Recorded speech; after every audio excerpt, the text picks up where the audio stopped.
Ladies and gentlemen, this is Joe's Classic Video Games, back with another cool pinball repair video for you this evening. We've been working on this Bally Star Trek for what seems like forever.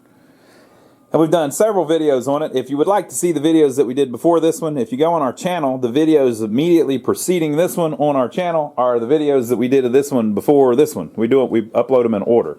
Let's go check that out. So we did a video where we stenciled the cabinet, repainted the whole cabinet. Thing was in really rough shape whenever we got it. And then we did a video where we repopulated the playfield, painted everything. It's in really pretty good shape now, so we're happy with that. That was a cool video. You should have been here for that one. Then we did a video where we worked on the rectifier board, painted the little cage. Doesn't it look nice? Have you seen how nice the cage looks in here, Joe? Boy, it looks good. Boy, it looks good. We did a video on that. We did a video on the solenoid driver board. We did a video on the MPU board, put a new MPU board in it, and new LED displays in it, right?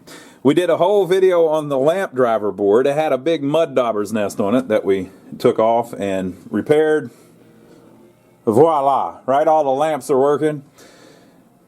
And now we got to go back to the solenoid board. What we thought was done is not done. So here's the problem. Basically, every time I turn it on, if I've got the solenoids plugged in, it locks some of them on. So here's what we're going to do. I'm going to do something crazy. Joe, should I do something crazy? Go ahead. I'm going to do something crazy. I would not do this on the MPU board, okay? But if you plug in the grounds on the solenoid driver board, there's no... basically, you have a lamp matrix and a switch matrix on the MPU. So you don't want to unplug, and you've got displays as well. You don't want to unplug displays or unplug switches, or I guess switches would probably be all right, or lamps while the thing's plugged in, right? I don't do that, especially the displays. But on this, we're messing with the solenoids. So basically, the solenoid driver board grounds all of the solenoids. If you have the grounds plugged in, all of the solenoids plugged into the board, whenever you turn the game on, it locks on solenoids. But I have a problem where I don't know if it's just locking on a couple of them or if it's locking on all of them or what the deal is, right? So what I'm going to do is I'm actually going to plug them in here while I'm watching it and seeing if I can tell what locks on, okay? So like I said, I wouldn't necessarily advise doing this. We're trying to decide what's locking on when I do this. That's the knocker. Okay, so the knocker, that's one. And then I think there's one on the playfield that's doing it too. Remember the knocker, people. What do you think about the knocker locking on, Joe? What's wrong with it? It's broke.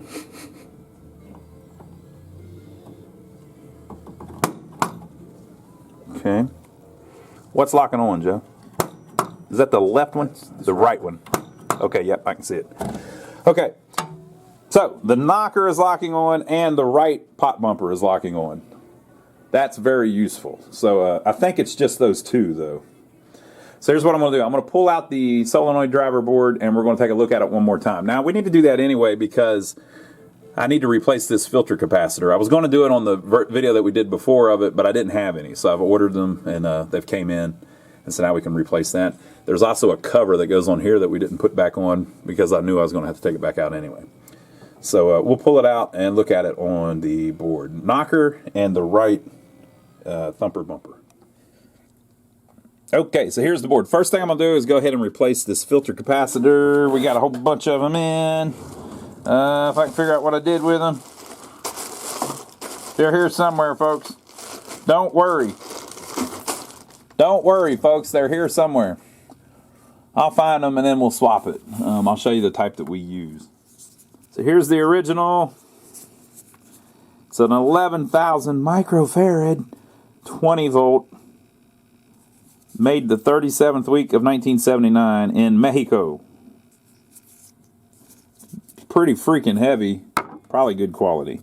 But after a while, they start letting AC through on the DC. Now, we checked it in the first video, and this one was actually still fine. So why am I replacing it? It's because we're trying to do preventative maintenance. Okay. And so we're replacing it with a 15,000 microfarad 25 volt, okay? So you can go up a little bit on the voltage, but in this case, we're even going up a little bit on the capacitance, okay?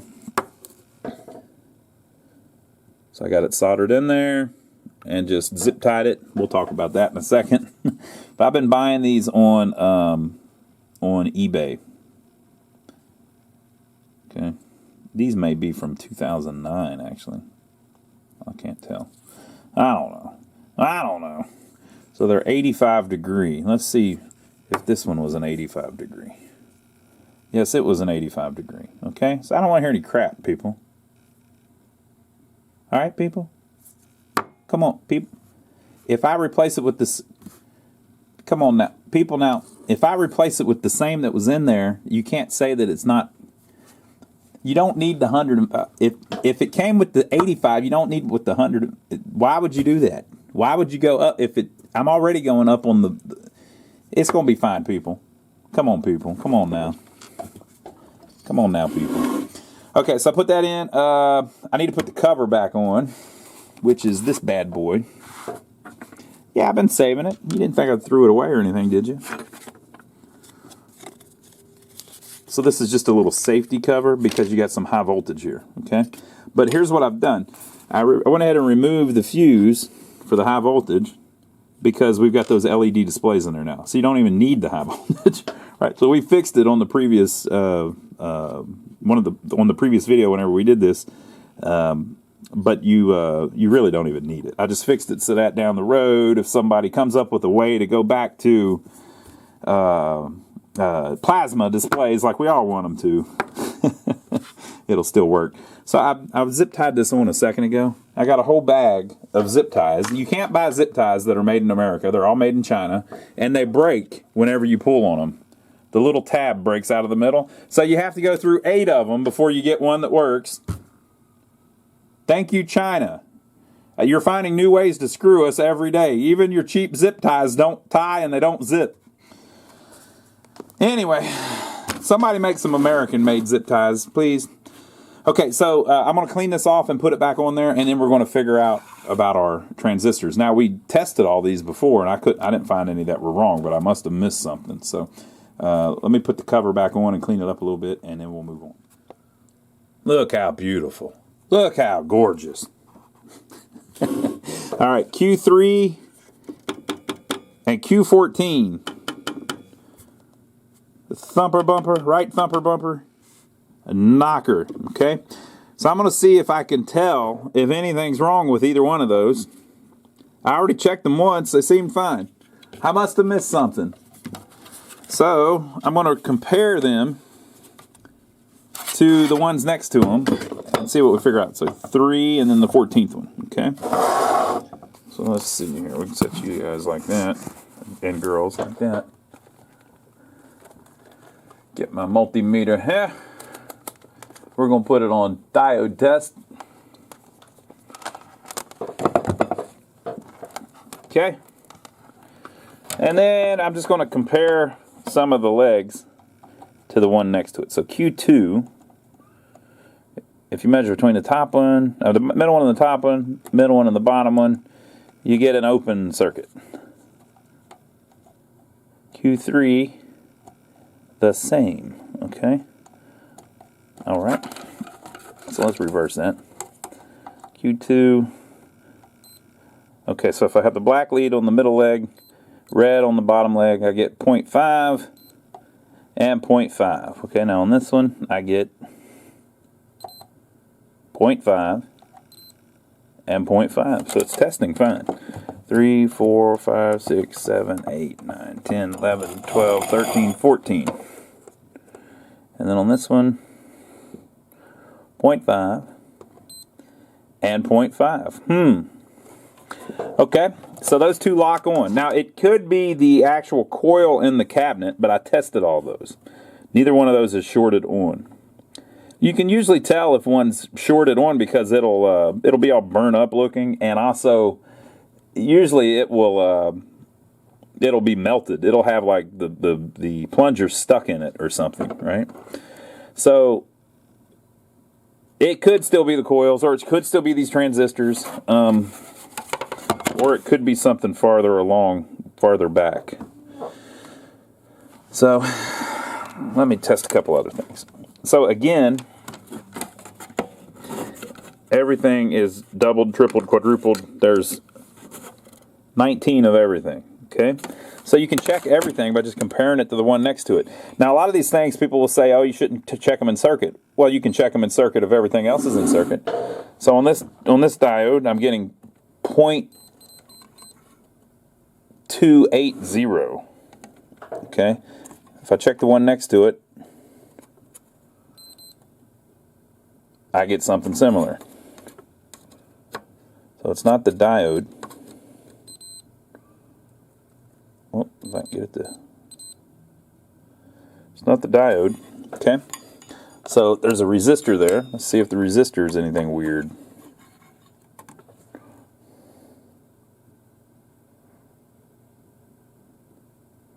See how the number is dropping? Sometimes that's because there's a capacitor connected to it. And so what's going on is my meter... The way a meter works is it sends a little juice here and you catch it over here, right? So it's basically charging the capacitor if your number is steadily climbing or dropping or jumping all over the place, which means that you can't test it very easily in circuit, right? But you can just kind of play with it a little bit and see if you see anything crazy. Like, okay, look, I do see something crazy. Let me make sure. Okay, so look. Now, I don't know what this is. I'm just showing you that I'm finding something, right? So if the resistor on Q4, it gets down to about 300 ohms, and then it starts going up, and it's jumping all over the place. And on Q2, a similar, well, not a similar thing, but we're getting some kind of measurement. It's jumping all over the place. But Q3, it seemed like it didn't do anything. Nope, it's back.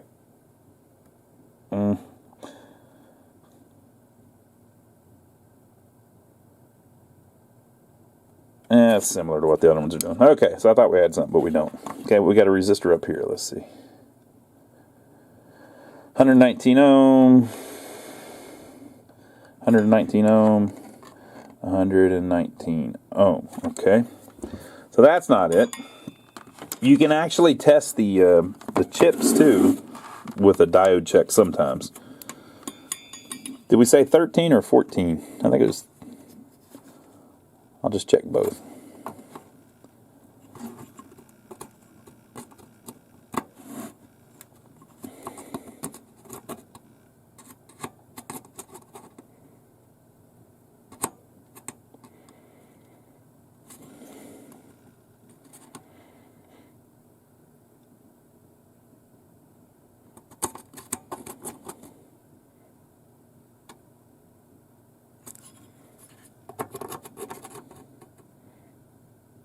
Yeah, it's not very helpful.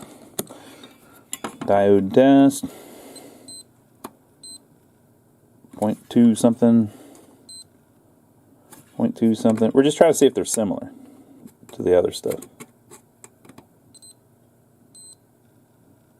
0.2 something. And then the resistor up here.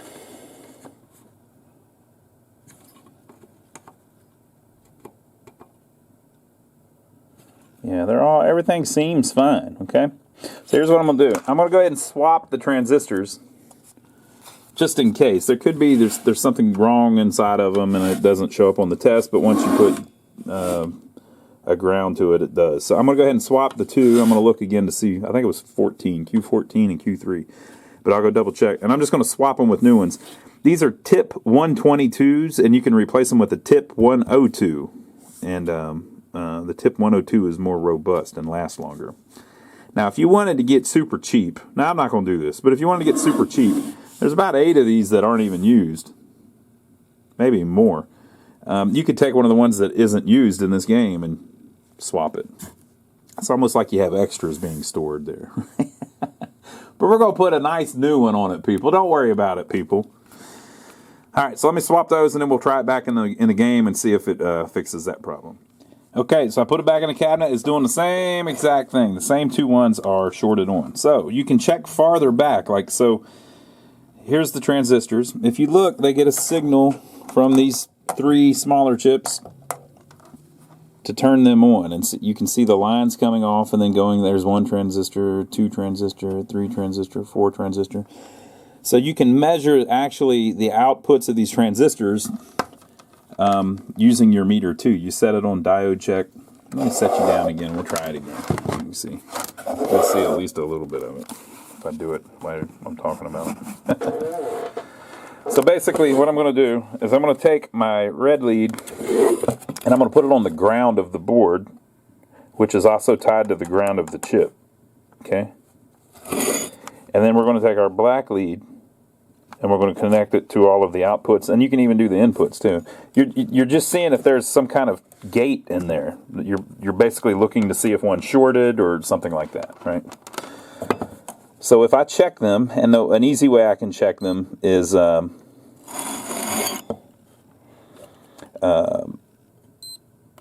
you can do it like this, but we're going to get some weird readings. An easy way to check it is on the actual where the trace ends up. So if I check these, they're all giving me a similar reading, 0.125. So I'm just looking for something different between the ones that work and the ones that don't work, right? So if I go through and do all that, they're all fine. I can't find any problem. Then you can take your ground lead and put it on the 5 volts, right? And do the same thing, right? 0.07, 0.07, 0.07. I'm basically trying to see if it's shorted to 5 or shorted to ground, and it's not. Everything's fine. So there's nothing obviously wrong with it.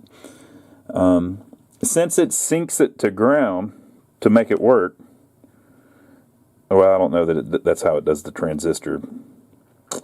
It may raise it to 5, but either way, we're just looking to see if one's like permanently shorted inside. That would explain why the transistor immediately comes on, right? I can't find anything like that. And then if you do the same thing with the large chip, the decoder, right?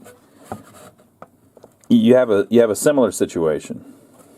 So if I go through every output of that chip, nothing is any different. They're all fine. Like it seems like there's no problem.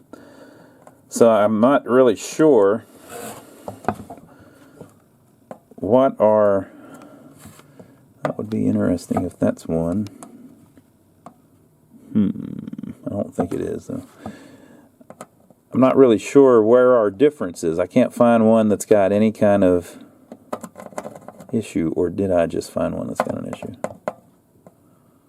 See if I can find 2.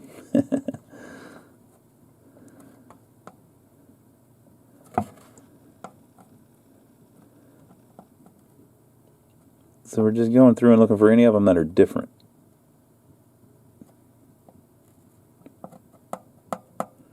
This one's different, but it's actually an input. Okay, so pin 1 is fine, pin 2 is fine, pin 3 is fine, pin 4 is fine, pin 5 is fine, pin 6 isn't doing anything. I wonder what the difference is with pin 6. Let me go look in the schematics at pin 6 and see if it's anything related to our one transistor that doesn't work. Okay, so here are the schematics. This is the 74, 154, 1 to 16 decoder. So pin 6 was a little different, right? And what it ultimately controls is the out-hole kicker. So maybe we may, after we get it done, figure out we got a problem with the old out-hole kicker. But one of our problems is the right thumper bumper. Okay, so we tested Q14 and even swapped it, even though it tested fine, and that didn't fix it. By the way, typically that's what happens. If you can't test it and figure out that it's bad, usually it's not bad, right? So that wasn't a problem. The capacitor, I don't think could. I mean, we could swap the cap, but it's a ceramic cap. Usually they don't go bad, and I don't think it would keep it from working. R24 we checked, it was the same as all the other ones. The diode 1N4004 we checked, it seemed the same as all the other ones. R23 we checked, it was the same as all the other ones. U3 we were just checking the output of that. It tested the same as all the other ones at least, right? And then R66, I didn't check that, but I can check that. But so far back, I don't think that's it. So I can't find anything wrong on the board. I also checked up on the one that does the knocker. Same deal. I can't find anything wrong. So I guess we're going to look at the coils again in the cabinet and see if we can identify anything there. But I've already checked those, but we'll go check them again just to make sure. Okay, so here's under the playfield, right thumper bumper. So I've got my meter on ohms. We're just checking to see if the coil is shorted, right? And the way you do that is with it unplugged from the game board, the solenoid driver board, you just check between the two wires. And when I do that, I get 10.7 ohms. If I check the one next to it,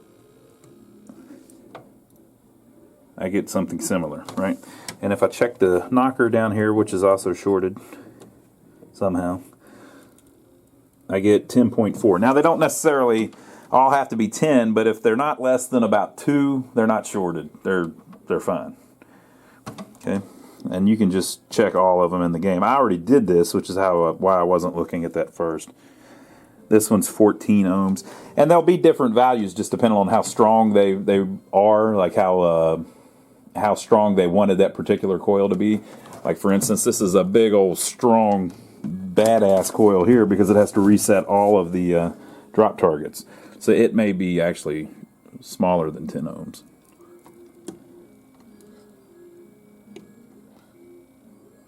Nope, it's more, 21.8. But it's bigger and stuff, so, whatever. There's a math involved in all of that, right? But we're looking for something less than 2 or something, none of them are like that. So, the other thing is you could have a switch stuck doing it, but it wouldn't really do it in a track mode, with it just sitting there. It could be that the diode is shorted, but usually that won't make it lock on as soon as you plug it in. What'll happen there is you'll have problems if it pulls in. Like in the gameplay, if that pulls in, the diode being shorted will cause problems whenever the power rushes back or whatever, however it does it. I've heard people explain that before, but it doesn't usually cause a coil to lock on unless the diode was completely shorted. If it was shorted 0 to 0 and it's across both pins, then I would have just measured it as shorted to 0. So this one's a conundrum. I haven't had one really have a problem where you can't track down easily what's locking the coils on. All right, back to the schematics. We're going to get this sucker. Okay? We got to fix the one that was in there, people. I'm not one of these damn part swappers that just puts a new one in there. Don't do that. It's wrong. All right.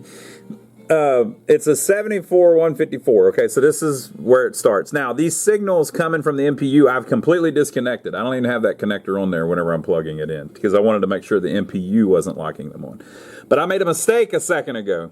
Now, this is the only time I've made a mistake in the last 20 years, okay? So, regular viewers of my channel will know I never make mistakes. But now you got it on tape. I was looking at the wrong thing. I was looking at the signal number, or the binary number. I wasn't looking at the pin number. So if you look, pin 6 is actually this one.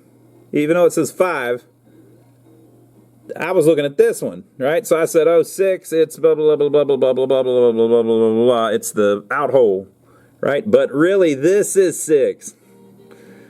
I was reading the schematic wrong. And guess what it is? Uh-huh. Uh-huh. Uh-huh. Uh-huh. Uh-huh. Uh-huh. Uh-huh. Now I see. Uh-huh. So what does that tell us?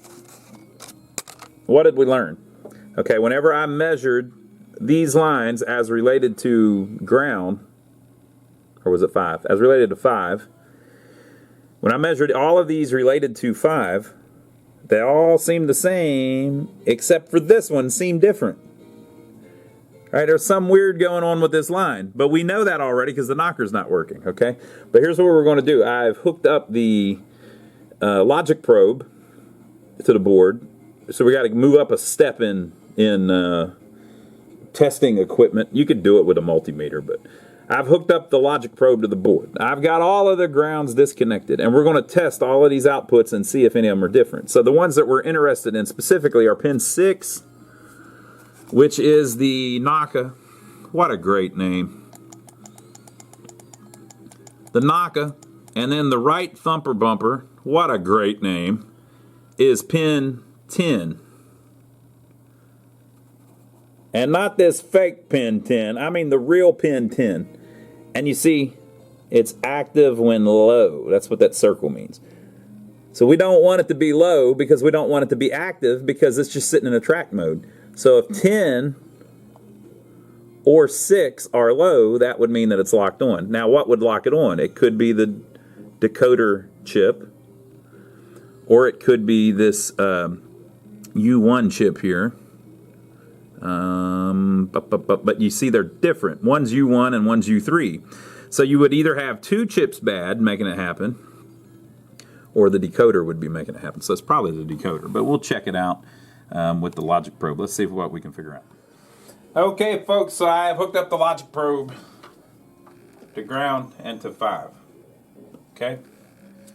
If I put it on, now you got to be careful. This is very high voltage, but it's this area here. Down here, you don't have any of that, right? But be careful. If I put it on pin 1, these are all the outputs, right? Pin 1, pin 2, nothing's connected. Like it doesn't give me anything until I get to pin 6. And then it's high. I figured it would be low because it said low when active, right? 6, 7, 8, 9. And then whenever you get back down to 10, it's high as well. 9 is not, 8 is not. So we've got a situation where this chip floats like you don't have any kind of output because there's no, I don't have the inputs plugged in, I guess, right? But those 2 pins are stuck high, okay? So I'm going to turn it off and plug the MPU connection into it and see if that changes it at all. So the game's off. I'm plugging in the lines, the signal lines from the MPU. I still have all of the outputs though, or the grounds I should say, unplugged. Okay, so the MPU's booting up. It has booted. It's booted. All right, so let's see if we get something different if the inputs are plugged in. No. Pin 1 is floating. Pin 2 is floating. Pin 3 is floating. Pin 4 is floating. Pin 5 is floating. Pin 6 is high. Okay, so it's, and remember though, it's a decoder, so it probably doesn't do anything if it's not supposed to sync that line. The other ones probably don't have a high or low, and you saw there was no pull-up resistor or anything on it. So that's probably the correct function, with the exception of those 2 lines apparently being stuck high. Okay, so we're going to swap that chip out. All right, so one of the comments we get a lot, or questions that we get a lot, is people say, oh, where do you get all those old chips? Those are 40 years old. Well, when they made them 40 years ago, they made a bunch of them, right? So most of the older chips are still available. They may not make them anymore, but you can still get them because there's so many new old stock ones floating around. The problem is discerning which ones are real and which ones aren't real, okay? Now the situation is, if it's a cheaper chip, it's one that's not that valuable, they usually don't make fake ones because it's just not worth their trouble, right? So that's a 74-154. You can get new old stock ones all day long. This cost me $2.50. So it's just really not a big deal on this particular chip. Okay.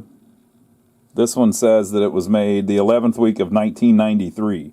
So as of 93, they were still making them. Right? Now, if this was a chip that was rare, let's say that this same size chip in this same package was worth $50 a chip. Well, then you got to start looking out for fakes, because what they'll do is they'll scrub off the markings and put new markings on it if it just looks the same. If the chip is the same physical size, they'll rebrand them, right? But they're not going to do that for this chip because it's only worth $2.50. It's just not worth it. Okay, so usually most of the ones like this are real. Sometimes you find ones that were seconds or something where they had some kind of flaw from the factory, and people are still selling them, and so it's a little bit of a problem. But you mainly run into the problem with chips that have a little bit of value to them, right? So hopefully this is a real one. And I'll pull that one out and we'll put a socket in and then try it back in the game. All right, so we swapped it out, but guess what?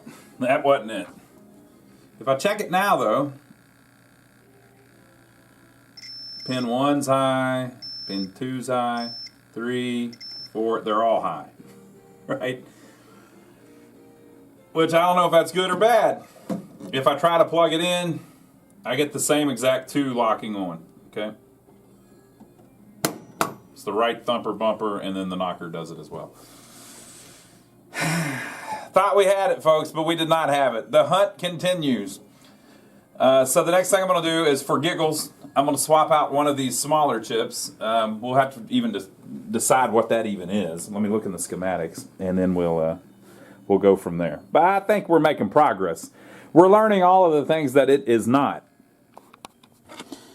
All right, so we replaced these two. These are CA3081s, which is a transistor array. Right? They don't make these anymore, but I had some parts boards I could steal it off of. I've rarely seen those go bad, but if you saw the other videos about the history of this particular game, and this is the board that was in that game, it's set out in a field for a long time. So who knows? But I went ahead and swapped them. Let's see if that does anything. Here's my thinking on it.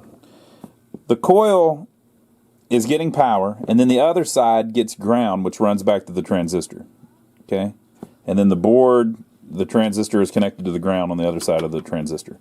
Okay? The chip turns the transistor on to connect the ground through the transistor to the coil. There's no way for that coil to get ground without going through the transistor. So the transistor has to be turned on by something. So we thought it was that turning the array on, but it must be the array's bad. That's like all it can be. It's got to be that. It has to be. There can't be any other thing that it can be. So let's go try it in the machine. Okay, folks, so we swapped in the two, right? We got it all plugged up. Let's give it the smoke test. Look for smoke. It might be real loud if that knocker knocks back on. I see no smoke. Oh, snap.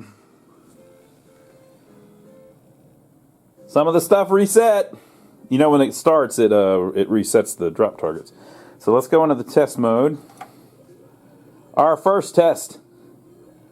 All of the lamps appear to be working. Moving right along as Sonic runs in the background of the store. The second test.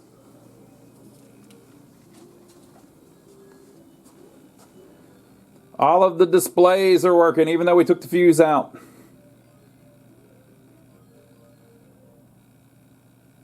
I did not hear any of the coils lock on yet. By the way, if the coils blow the fuse for the coils, the board won't boot. The 7th flash won't work. All right, here we go.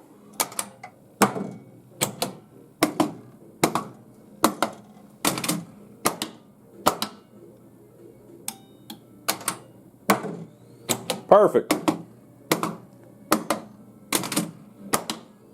The only one that's not working is the coin door one, because look, they've disconnected a bunch of stuff. What is this?